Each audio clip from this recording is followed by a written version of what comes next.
Hey, and welcome back to the Transparent Nature Podcast, where we bring real conversations to help you navigate your career and workplace challenges. It's your host, Prince Tate, and I'm super excited that you are here. If you've been enjoying the show, please make sure to subscribe, share it with a friend, and leave us a review. It really helps us to continue to bring you content to support your career and workplace success. Today's episode is all about building your personal brand, standing out in the job market. We've got a lot of great insights coming your way, and I'm excited to introduce our guest.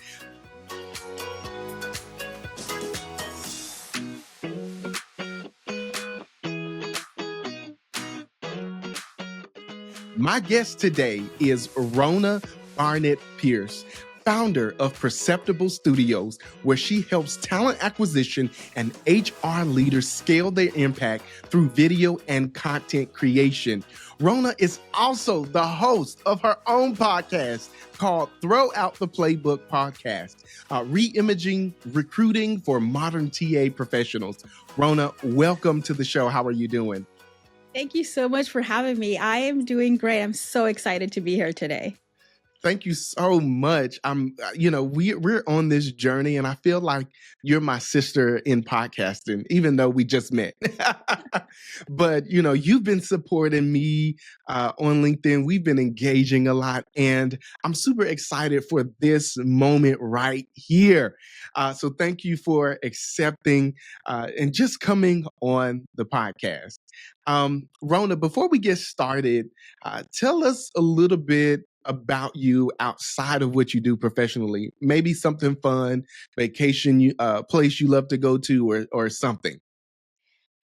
That's a great question. So for fun, you know why I can't think of what I do for fun? Because I've been stuck in my house this past week because it's been snowing. But when it's not snowing here and my car can actually leave my house, I love doing CrossFit. That's what I do. And I also love traveling. I am from Panama in Central America, so I love the beach. I live in Oklahoma now, and there's no beach. So anytime I get the opportunity to go to a beach, I am there. Like, my bags are packed. People tell me, it's like, oh, would you ever consider moving anywhere else? I'm like, my bags are packed. Trust me. Anywhere with a beach, I'm ready to go. Yeah. So let me tell you something interesting. You say you're from Central America. My mother is from Belize. And so I'm half African-American, half Belizean. And so, I have some roots in Central America. So I knew we were close. We're right. You're my sister. Right. So, man, that's awesome. Let's get into our main discussion today. And again, we're talking about building your professional brand so you can stand out and be a great candidate in this market. Rhona, can you share with us and for our listeners, what is personal brand and why is it so important for job seekers to have this focus or have some insight into their personal brand in 2025? So there are many, many definitions out there of what a personal brand is. I love one from Jeff Bezos, actually. And he says a personal brand is what people say about you when you're not in the room. And I love that definition because it's true. And it's not to be confused with personal branding, which I like to define as the intentional steps you take to teach people what to say about you when you're not in the room. Because whether you want to or not, everyone has a personal brand. Look, everyone talks about you when you're not in the room. But what they say can be guided by what the intentional steps that you take to teach them what to say about you when you're not in the room. And that's personal branding. And it's important for job seekers and for anyone really. It's 2025. More people are going to meet you online than in person. More people are going to meet you before they actually meet you. So you want them to have the correct idea of who you are and not whatever story they make up in their head based on something that they see out there. And that's why personal branding is important. I love how you talked about the difference in your brand and branding. Actually, I didn't know there was a difference. um, and a lot of people in my world, in the HR space, they know me from social media via LinkedIn. Um, uh, I could go to an event and that's regarding HR or something career related, and I would have individuals just walk up to me and say, "Hey, Daniel." Even though my podcast name is Prince State, they'll say, "Hey, Daniel," and "Hey, I'm just so excited to meet you." And I'm like, I have no clue who they are. And they'll share their name, and somewhere in between where we're talking, I'll try to find, okay, who is this person? And believe it or not, I've already had a conversation with them maybe 2 years ago, right? And so again, as you talk about personal brand and branding, what are people saying about you when you're not in the room? And then even how do you let people know what your brand is, and how they should talk to you? I just went to an event on Friday, and I sit on the HR board here, our local chapter, and one of our board members, actually, he's the past president. He was introducing me to someone, and believe it or not, he started introducing me and just hitting all the right words. And as I was standing there listening to him introduce me, I was amazed at how he views me, and just the way he talked about me. I would have never talked about me the way he did, right? You got to have a sense of humility.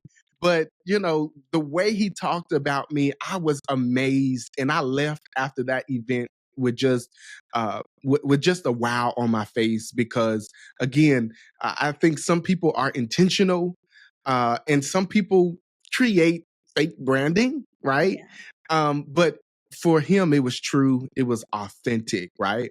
And so again, as we're talking about personal brand and branding, I think this is a really great conversation for us to have today, and really give our listeners insight into tips and tricks. So how can job seekers use LinkedIn and other social media platforms to build their professional brand? It's simple. Create content.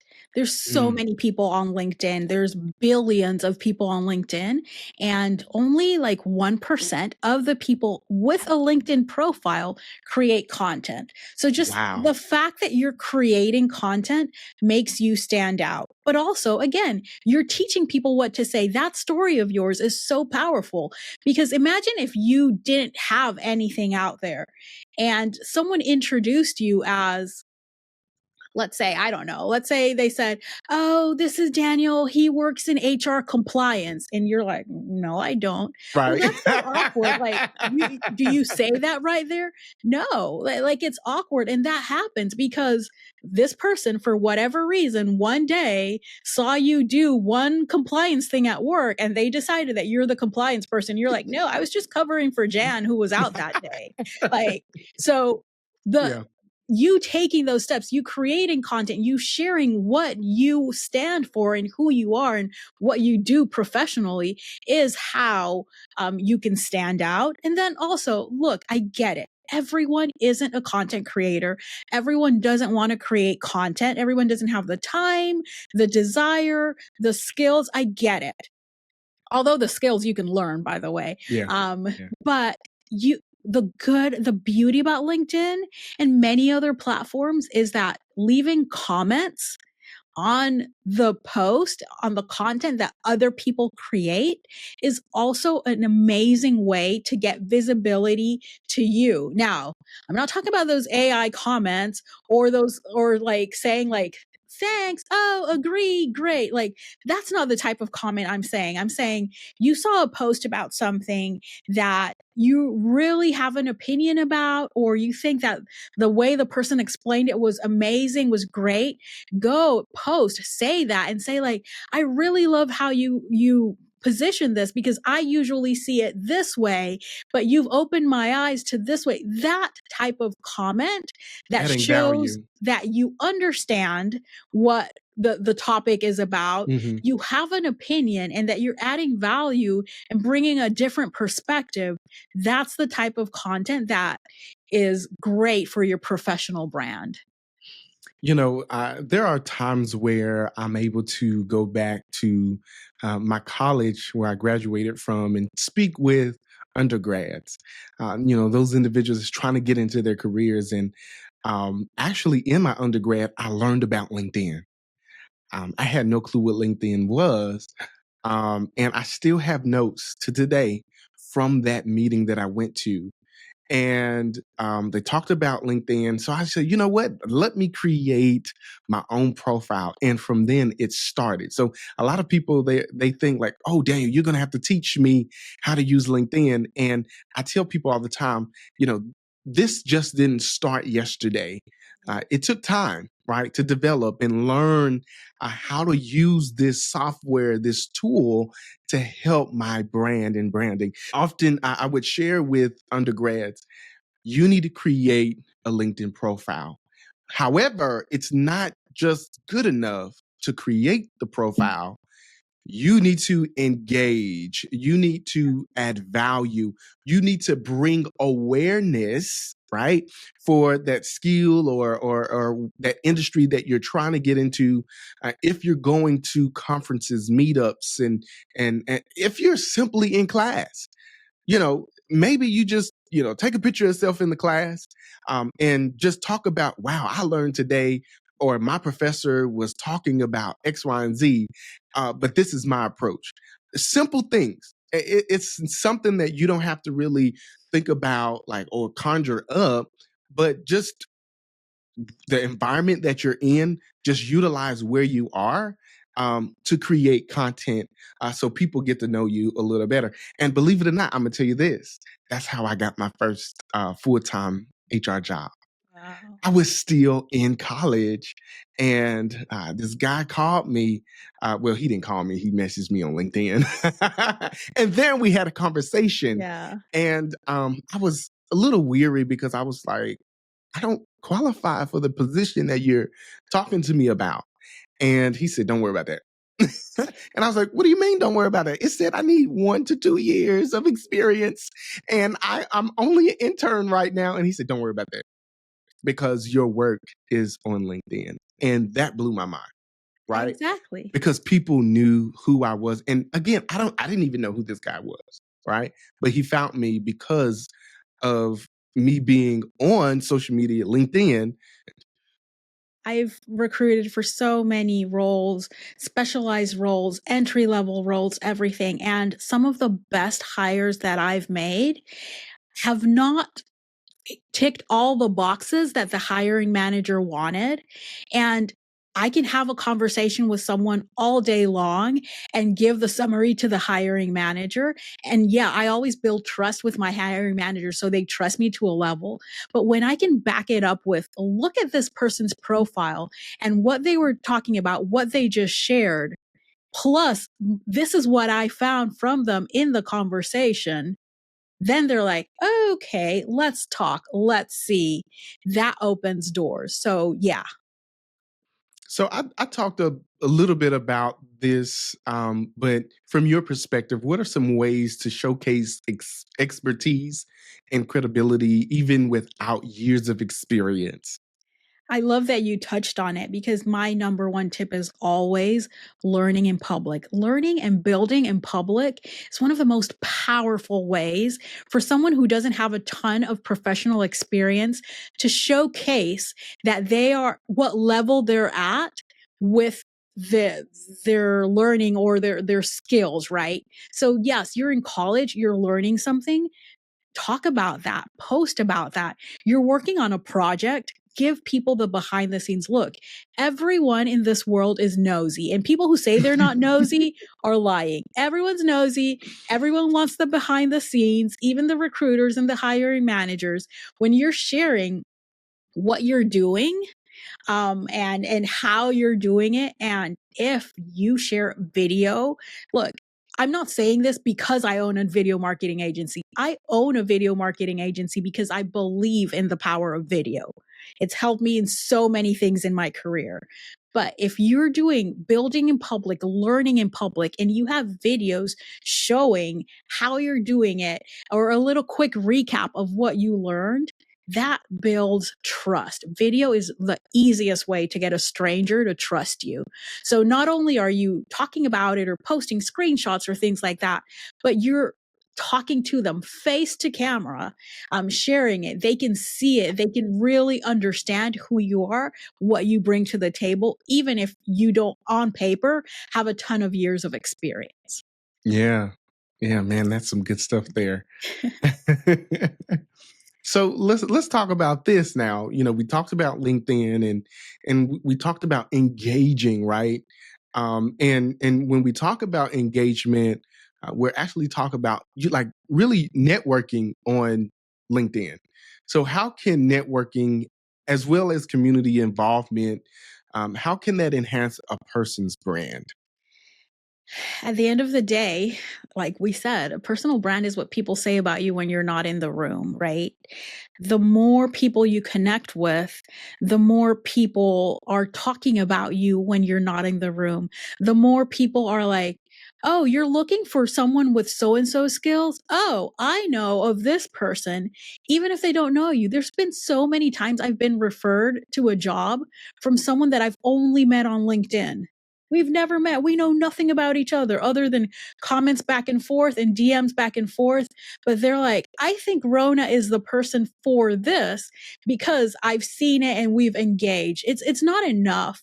We're all about community. And in this day and age, really getting a job is not so much about what you know. It's about who you know. And we all don't have these amazing hugely connected networks. I learned this the hard way when I moved. I moved from a place, my parents are very connected back home. Just one phone call would get me interviews and things like that from my parents. Here, I didn't know anyone. And my husband's in a totally different industry. His family is too. So I had to go out and network and talk to the people in my industry, but I don't know them. But then when you start, for me at least, it's much easier to start these relationships online. It's also important to remember that relationships are at the center of most business transactions, and getting hired is a business transaction. So yes, networking and nurturing those relationships and who you know and who knows about you and your skills is really what opens doors. Yeah. One thing in regards of the community involvement aspect that I kind of want to is even if you are volunteering, whether that's at church or volunteering in your community, helping other workers or even going to high schools and helping um, high schoolers understand what a resume is. I think those are different things, and I don't want our listeners to think like, hey, just share everything that you're doing. No, I think you need to share things that really add value, right? And so simply volunteering and saying, hey, this is how we give back to this is how I give back to my community. I think that adds value because people see that, you're compassionate. People would see like, that's the type of person I want to work at my company, whether you have the skills that they're looking for or not. Right. And Yeah. so I think that community involvement is important, not just for Gen Zers or millennials, but even for other, baby boomers and Gen Xers, right? Like we all need to see, like, more than just beyond your skill set, but we also want to see compassion. And do you have compassion? And are you able to give back? Even sometimes when you may not be receiving, right? So I think that's an important aspect as well, talking about community involvement. Yeah, for sure. That's an important aspect. And I also understand that everyone doesn't have the ability maybe to volunteer their time because maybe they are studying, they're working, they have bills to pay, you don't have time. But you can also give back and have that community involvement on LinkedIn. Now there's lots of people out there posting about things and they need help or they have questions. You can always do like, hey, let's get on a quick call. I know about this topic that you're wanting to know about. And yes, it might not be this public thing of like, hey, everyone, look, I helped Daniel or I helped so and so. It's like, it doesn't have to be that. But the people that you help, always remember. And I always go back to one something that my dad told me many years ago when I was starting my career. It's like, what makes you successful isn't what you know, how much money you have, it's who you know and how you treated them when they first met you. So community involvement goes back to that. Give back, help people. If you can volunteer at a charity, at a church, 100% do it. But maybe it's just one person that you help on LinkedIn that you saw that needed help, or on Instagram or anywhere. We're talking about LinkedIn because it's where both of us hang out, but Yeah. there's community in many other places. There's Discords, there's Slack, there's so many communities for like-minded individuals. That's also Facebook a groups. way of enhancing your professional brand. Yeah. So I want to talk about this. Like, okay, I think certain people, they just do too much. I'm just being transparent, right? And we were talking about Brandon. So what are some mistakes, common mistakes that professionals make when trying to establish their brand? First big mistake that I see people make is not being authentic. You can't create content or present yourself in a way that you can't back up in person. To me, one of the funniest things, anytime I go to conferences, I meet people out there, they're like, you're just like you are on LinkedIn. Well, how else would I can't keep up this act? No, I'm exactly who I am. Are They're there things that exhausted. I don't say on LinkedIn that are reserved for the group chat? 100%. But who I am and how I present myself, I would never present myself as this person who never cusses. I cuss a lot. I'm surprised I haven't cussed at all. And we've been talking for almost an hour. So it's like, that's who I am. I cuss sometimes on LinkedIn. I do. That's just who I am. So not being authentic is Yeah. a big thing. Not having a plan or goals clearly defined. That's a big thing. Cause that's when you look at people's content and you're like, ooh, this is hot mess express. Like one day you're posting about this, the other day you're posting about this. It's like, who are you?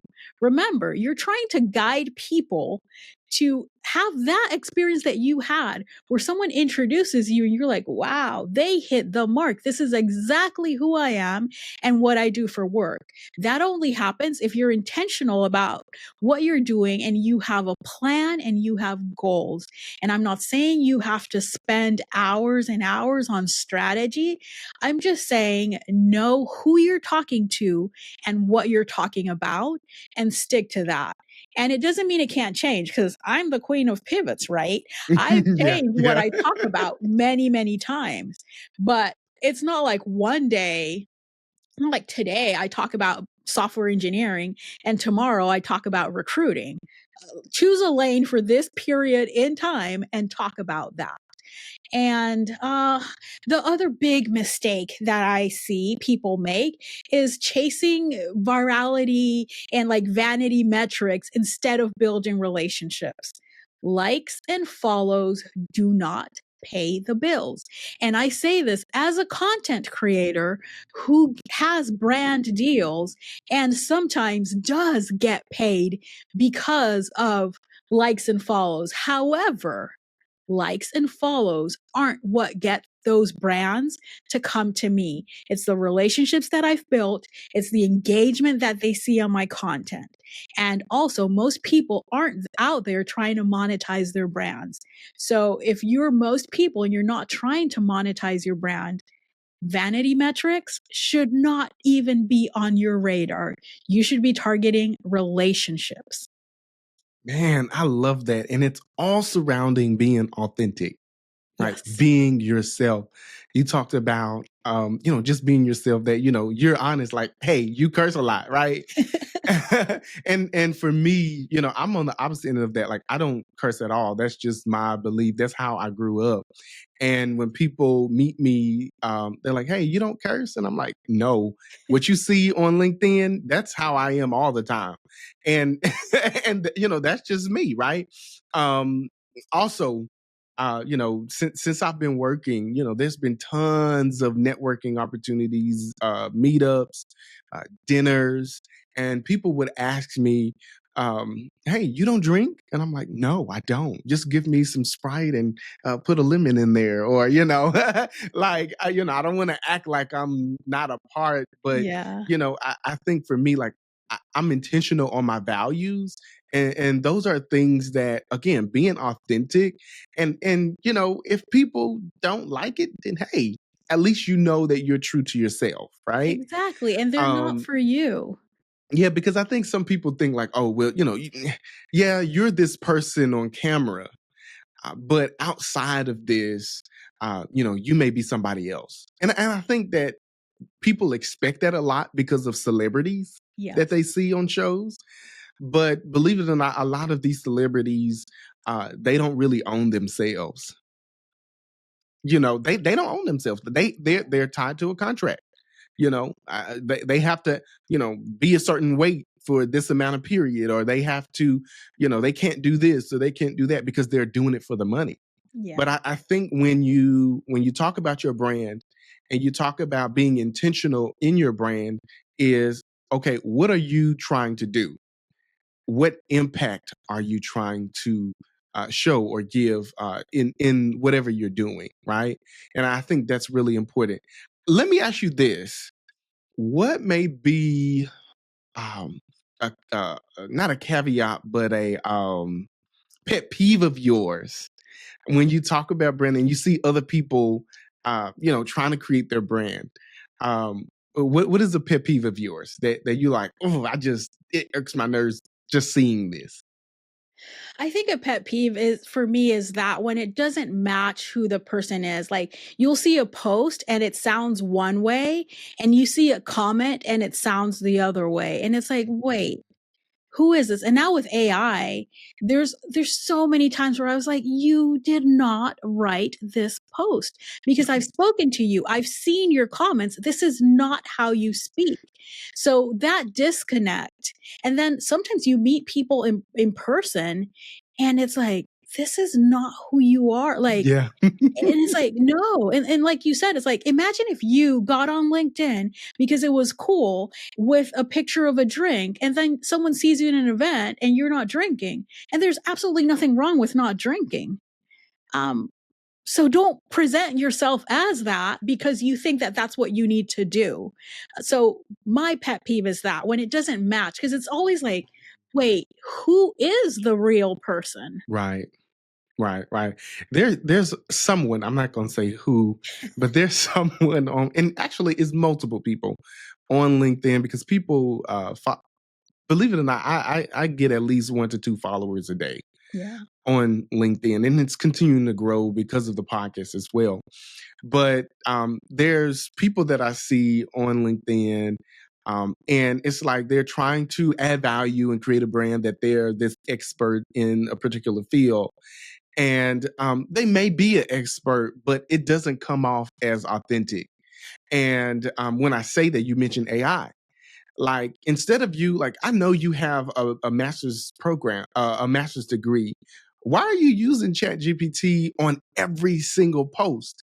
Like, every single post. I know it's Chat GPT, right? Uh, and it's like, just say what you got to say in your own words without using AI all 100. And now there's nothing wrong with using AI, Exactly. but You don't have to use it 100% of the time, right?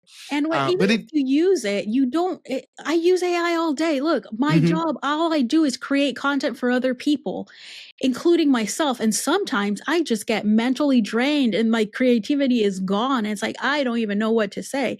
I tell ChatGPT, I want to talk about this. Give me a post. It gives me a post. And there's absolutely no way. It's like, I don't even speak that way. But it gave me like an idea of like, yeah. this is how I can present it. And then I polish it up and change it and make it sound like me. Make it you. That's how you use AI. But I would never copy and paste exactly what ChatGPT told me because look, they've pasted, you know, on ChatGPT, it'll say, you know, subject here, and on the bottom it may say, how does this sound? I've seen that. And people leave that on. It's like, who are we talking to? Yeah. Like, how is this? Does this capture your audience? And I'm like, you may want to check your post.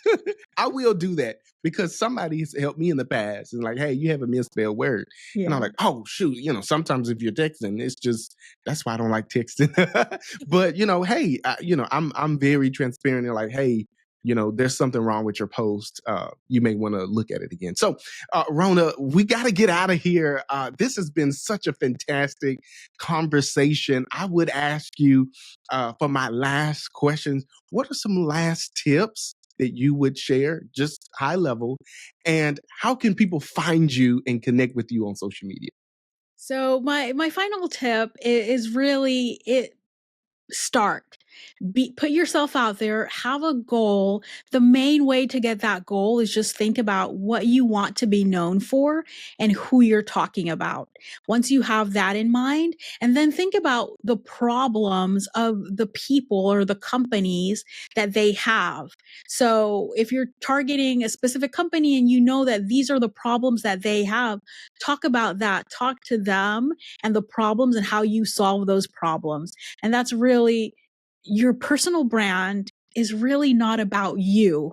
It's about what you can do for other people. So again, how they talk about you when you're not in the room. If you talk directly to them, if you talk about the problems and the things that they care about, and it's not all about me, that's how you win at this. And I'm on LinkedIn. I post almost every day, Rhona Barnett-Pierce. My company's website is perceptiblestudios.com. And I'm Rhona B. Pierce on every other platform. So Instagram, YouTube, Threads, Blue Sky, everywhere. Rhona, thank you. I always love to end on an encouraging note. So as we talk about building your personal brand and letting your strengths shine, I'm reminded of this verse in Matthew 5:16. It says, in the same way, let your light shine before men, that they may see your good works and glorify your Father in heaven. When you build a strong, authentic personal brand, you're not just advancing your career, you're creating opportunities to impact others positively. So let your light shine and let your brand reflect the unique gifts and talents God has placed in you. Rhona, thank you so much for joining us today and sharing such valuable insights. I hope today's conversation has inspired our listeners to take actionable steps in building and refining your personal brand. Remember, your brand isn't just what you do, it's how you show up, how you treat others, and how you make people feel. If you've enjoyed this episode, please subscribe to the Transparent HR podcast, share it with a friend, also leave a review. It helps us to continue to bring transparent and practical HR insights straight to you. I'm Prince Tate, and until next time, we'll see you on the other side.